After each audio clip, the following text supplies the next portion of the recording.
Devil's Bite seeds were one of the more difficult ingredients to harvest for a witch's kitchen, spawning from a carnivorous plant much like the pitcher plant, but more aggressive and full of barbs. Gods, I hated those barbs.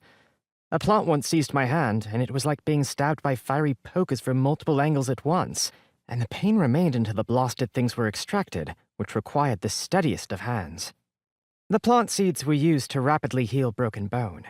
It was an ingredient used often and was in demand, so I gathered it.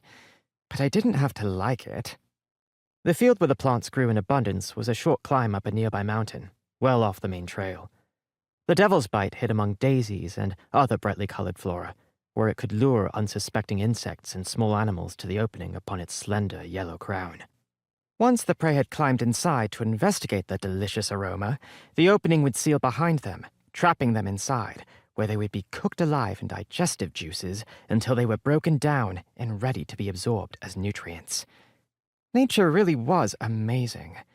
As a green witch, I never grew bored with the wonders of various flora and fungi, but I still didn't like Devil's Bite.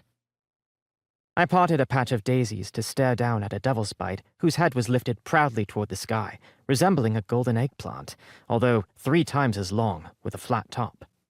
It shifted in the breeze, as if winking at me, daring me to shove my arm down its throat so it could close around it. The naughty thing. But I was prepared for it now. I'd been coming here for 115 years, after all. It would have been foolhardy not to have developed a way to extract the plant seeds without assurances I wouldn't be harmed in the process.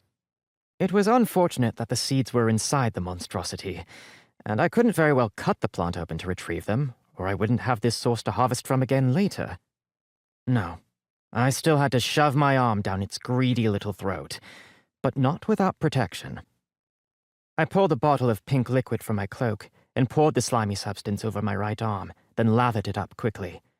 In a moment, the pink liquid puffed up. I smiled as I twisted my arm, still as mobile as before, but covered in a thick foam that was hard as dragon scales. This was one of Mother's potions. Rather ingenious of her, especially since it melted right off when doused with a counter potion.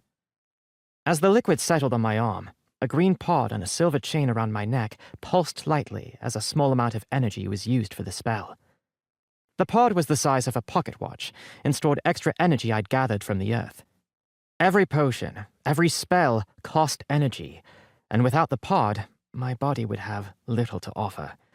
But I was regimented in meditating in green spaces to replenish the pod regularly. My father had always taught me to be prepared like that. "Now then," I said as I stared down at the Devil's Bite before me. "You behave." I reached out and pushed through the membrane that covered the plant's opening. Something that had been trapped inside slipped out and paused, lifting its head to stare at me briefly. A little newt. It was brown and whole, not yet having been subjected to the plant's acidic enzymes.